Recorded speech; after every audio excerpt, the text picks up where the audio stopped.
everyone on the square. Andrew Marston here with another episode of this Community Spotlight series where we talk to a Square community member to get to know them a little bit better. And today we have the privilege to be with the one and only Sara Wade. Sara, thank you so much for taking time to be here. I know your busy schedule. Hi, thanks for having me. I feel like probably everybody on the square knows who you are and probably has seen your work, but in case they haven't, where on the internet can people find your work? Ooh, I am at sarawade.com. There is no H in the Sara. And I have an Instagram that's Sara Wade Makes Stuff. I have a Vimeo. I think that's also Sara Wade Makes Stuff. None of my internet things are very updated, so be forewarned. For those who don't know, maybe you could fill us in on who you are, what you do, and any background that you want to provide would be awesome as well. Sure.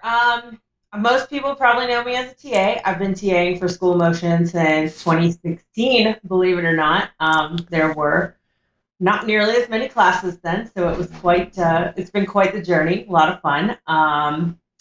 I also now, since April, am a full-timer on the School Motion team, motion designing and TAing. Yeah. Congratulations on that. Thank you. It was quite the change for me. Before that, I was a solo freelancer for 14 years. So big shift, but in all honesty, it's a good one. It's been really nice for me. Well, what prompted that shift? I think it just was the right opportunity at the right time. There is no other job in the world that I would have even considered. So, I love School of Motion. I love the company and the people. And I also was at a point with freelancing where I was being a really bad boss to myself. I was working on too many projects with too many clients, and you know how it is. You have to really try to be a good boss to yourself, and I wasn't doing that until I was at a point where it was like, yeah, I think something different would be good. Yeah, I mean, it sounds like a good problem to have, but definitely a real problem. And so, obviously, as you mentioned, and everybody knows, you're a TA, but what else do you do at the School of Motion that maybe we don't see? Well, I do some behind the scenes stuff. So Frank and I both work on, with Ryan and EJ, we work on stuff like videos and course content and advertising content, live streams, which I'm sure some of you have seen. And we have lots more exciting stuff like that coming up. So it's just whatever seems fun and cool and that the community will love, that's what we're working on. Awesome. Yeah, I just talked to Frank. Well, I talked to him, I think 2 weeks ago, but his episode, I published it this morning.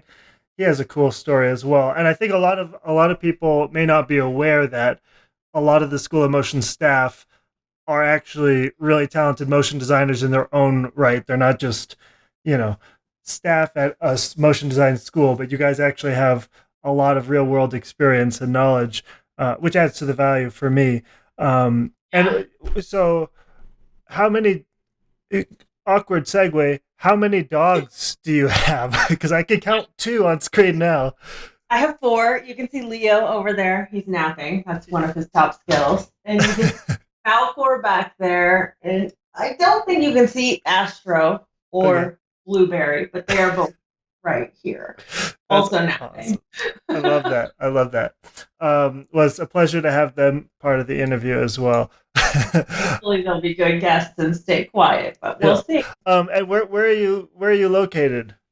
I am in Colorado. Oh, Colorado.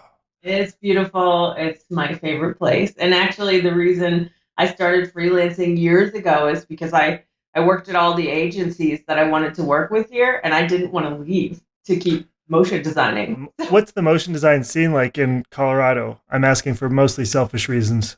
Well, it depends where you are. I think I'm in northern Colorado in Fort Collins, so the motion design here is non-existent for the most part. I mean, we have some ad agencies. There's some great agencies, and they have some internal motion design. But even those agencies tend to have the motion designers in other offices. Mm-hmm. So, other locations. Denver has got a pretty good motion design scene. They're getting more and more studios and production houses. So there's actually a lot going on down there.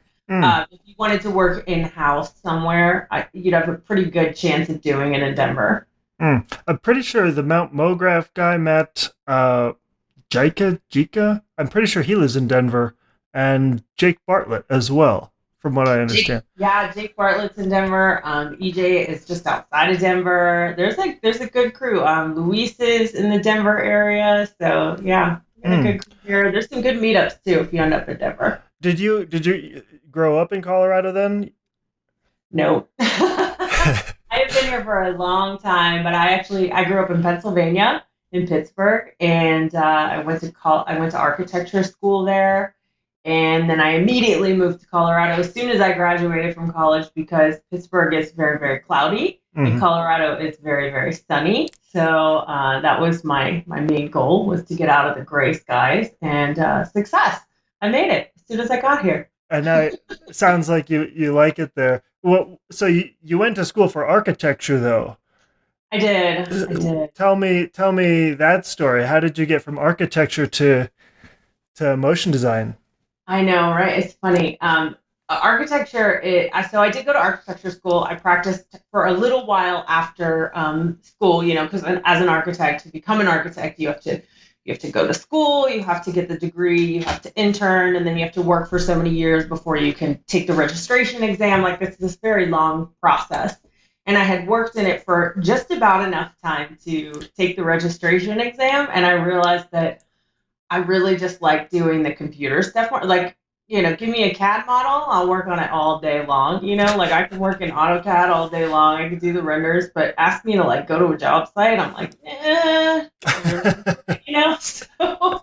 So I left architecture and I started working in the internet because at that time, like you could just start work. The internet was kind of new then, and you could just start working in it. So I did, and I started. I had the opportunity then to do like Flash stuff and started making like games for the internet, which led to eventually working in an agency doing what it was motion design, but we called it, multimedia back Oh then. yeah. And Yep. yeah, so doing like, advert games and multimedia, which now they just call it motion design.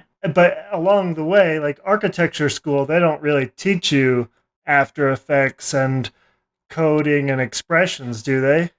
No, but interestingly enough, at the time, we did learn Maya, which wasn't called Maya then. It was I think it was called World Builder or something. You learn the 3D software because you learn to make CAD drawings and then you have to make visualizations of them to show clients and present your projects. So I kind of got to 2D by way of 3D, and I've always kind of gone back and forth between the two. I mean, I love them both, but I have like sort of moods that will last a year or two. So do you still do 3D? Because at least on your site, most of the stuff and your Instagram, it's mostly 2D. Yeah, I'm in a 2D mood lately. I do some 3D. I've even done some 3D this year. The current 3D stuff that I've been working on is kind of the more technical stuff. Like I work with the Hobbs guys on some of their drone shows, and that's Oh, super fun. that's awesome. But it's more like technical 3D, I guess, because it's really like just making things be where they're supposed to be in space. So that's pretty fun. I did a lot of 3D character animation ages ago because I worked in a lot of video. I was freelancing and working for a lot of video games, doing the jumps and runs and all the cycles that you need for a game, or like horse trots and horse canters and Oh, horse gallops and all that stuff. You can get burned out on it pretty quickly if you do too much of it. how did you get connected with Hobbs? Ages ago, I'm not sure who connected me, but somebody had said, "Hey, the Hobbs guys are looking for anyone interested in working on their drones," and I was immediately like, "I want to work on your drones, and I know how to do these things that are useful." So it just worked out. Like we have similar interests in the nerdy aspects of things, and I really can't take credit for how amazing their system is. Like they have developed such a tight system for just making all that happen and making it actually go to the drones, and then the drones like flying in the actual world. It's very very cool stuff. So they're a bunch of really great smart people to work with. I mean, you'd have to be. It was so impressive to see their presentation. So you do freelance at the same time as working at School of Motion, or is it kind of has that dropped off now that you're I'm at School of Motion? Yeah, I know that's a funny question. I'm only freelancing for my most favorite things on the side these days, and the drones happen to be one of those things.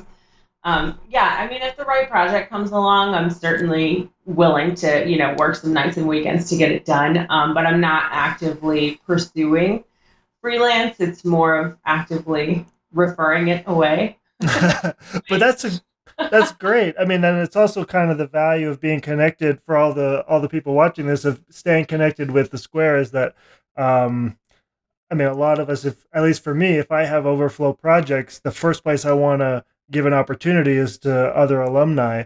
Um, but I kind of want to back up just one step further than we've gone. And what made you interested in architecture and arts? Or I guess architecture is sort of that perfect blend of art and technical. But what brought you to your interest in architecture? Yeah, that's exactly it. I actually, before I went to architecture school, I started studying pre-med because my parent, everybody's parents are like math and science, math and science. You should do math and science. And so I was like, okay, I'll do what I'm told. And then after a year of studying that, I did well at it, but I wasn't, I was spending more time like drawing the illustrations of what I was learning in the classes in my notes than actually caring about what I was learning. I was like, I need to change here. So, like even one semester in, I think I started looking around at like what I could do, and architecture was a good mix for me of like visual design and also the mathy physics and structures and statics and mechanics and all that good stuff. And you had to learn like all the physics and that sort of thing too, right? Is that's part of architecture? Yeah, Yeah, yeah. scary stuff. Scary stuff. Probably not for you. It sounds like it was a good choice for you. Sounds like you kind of have both the left and right brain as your strong suit. Yeah, um, I mean, I need both of them. I don't know if I'm very good at either of them, but at least I oh, could get by. I'd say you get by. I mean, you're the TA for expression session. You're making drones fly in 3D space. So let me just abruptly transition us in this outline. Maybe we could talk about a few projects, and I just switched it so that we can see your screen on Oh, the recording as well. cool. Um, Can you see the Instagram? Yep, we're on your Instagram, which I have a bunch of questions about all of these. And I've seen most of them with like your notes on how they're driven by expressions. Are there any that stand out that you'd like to talk about that are especially cool? And if not, I can certainly pick some. Well, the accomplishment for me with this project is that I did 100 day and completed it. And it's important to know that this is not the first time I attempted the 100 day. I attempted it, I think, 3 or maybe 4 times before. And the longest I ever made it, I think, was 34 days. So Jeez. the accomplishment of actually sticking with it for me is massive. I mean, these aren't all great things by themselves, right? Like by themselves, they're just fun little experiments. But if you see them all together, Mm, right, like that's 100 things, and that's so cool, it right? is really cool. I mean, and Yep. some of them are really impressive, like the DNA strands, or there's I can't. There's a couple in there where like you have a big circle with other circles inside, and they all change scale using expressions. Oh Um, yeah, the circle packing stuff. That's one of the ones. That's the great thing about a 100 day project like this, right? Like on the days that you have a lot of time and energy, you can sit down and be like, I'm going to make a circle packing with expressions. And if you don't get it done, you could just do something else that you know is easier, get it done, put it out there, and then get back to this one. So, like, these guys, they took forever. I mean, that's way beautiful. more than a day. Like, I spent probably a week on each trying to get it to work, and then I was like, oh, I want to expand it. And then I have to spend another week, of just like after work time getting it done because and then some of the everydays are just like, oh, I'm just gonna throw some random color stuff together that I feel comfortable with and know how to do, and hopefully in the end it all evens out. Mm. but yeah, I mean, this was not an easy process for me to make this happen. I mean, you can look at circle packing algorithms in every programming language, even in expressions, and they still even if you understand how they work, it's still not, for me anyway, not easy to execute. Yeah, well, that's actually really encouraging for me to hear because I remember seeing this specific piece and I was thinking, oh man, I am so far behind. If this is what people are making in expressions, I have no. I was like, I like stayed up in bed just thinking, like, how would you make that work? Um, is there any like core technique that drives this, or like you said, you could look up circle packing, but is could you give us like a quick hint on where Yeah, someone might get started?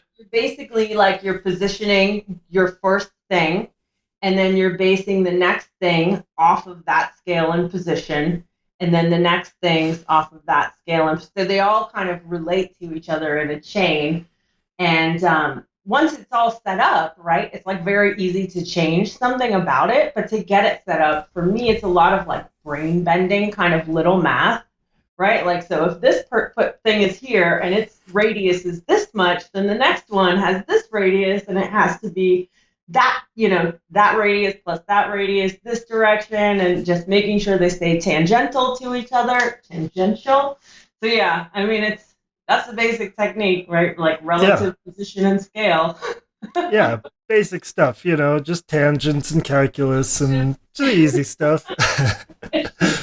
Yeah, I make a lot of little sketches on paper, like just chicken scratch, so that because I can't keep those things straight in my brain unless they're like written down. And when you're writing expressions in After Effects, it's not going to do like you don't write the expression and it does what you want, right? Like I have to like write the expression. What is it doing? Okay, look at my sketch. That's what it's supposed to do.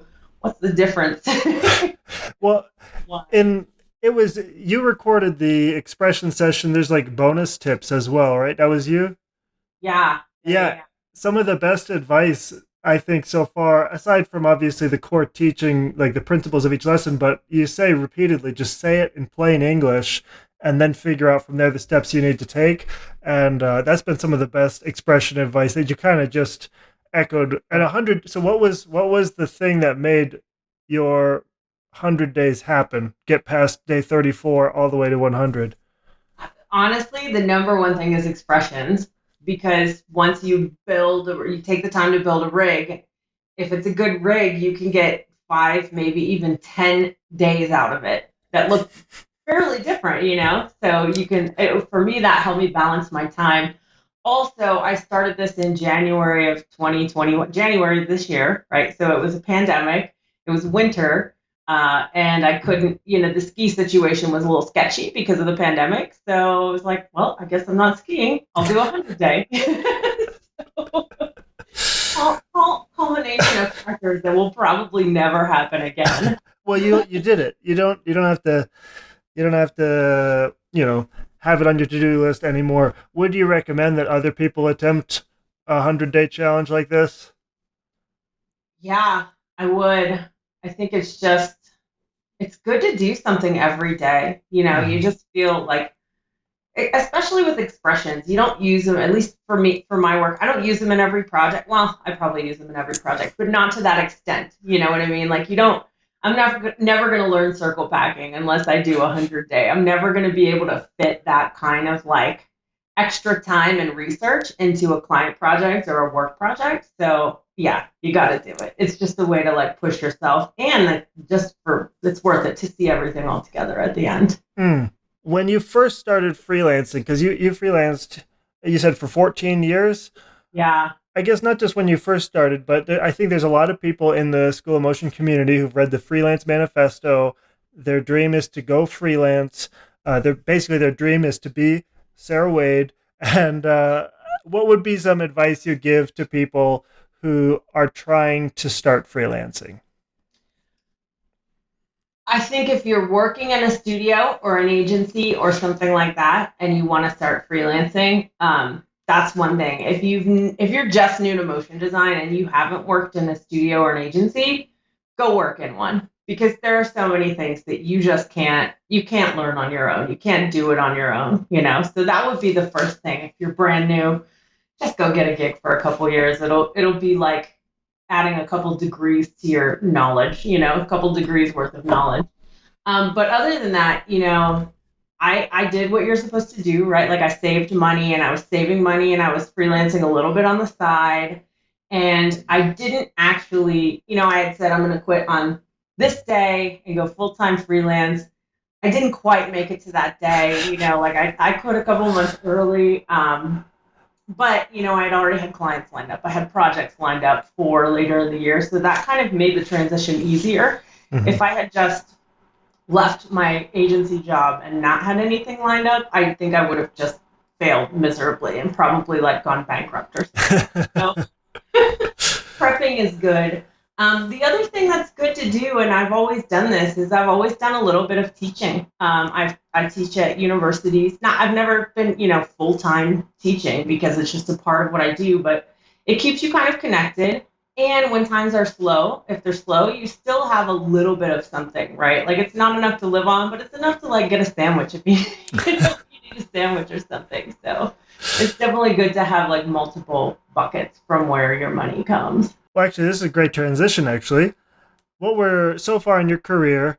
Um, has there been any lowlights that stood out that either um, you learned something from, or maybe a mistake you made? It doesn't have to be something like big and terrible. But I usually end these interviews with a lowlights highlights section, and yeah, maybe a funny story or some mistake or just some low light that stood out that you could talk about.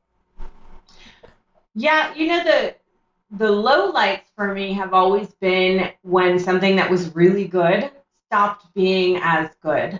So the last agency that I worked at had an amazing culture. Everybody loved everybody. We all got along. Like it was just everything clicked, right? And then some changes were made, and people, projects started getting moved from the Colorado office to the Chicago office, or just like weird things started happening with that, and the culture just changed, and everybody was not happy anymore.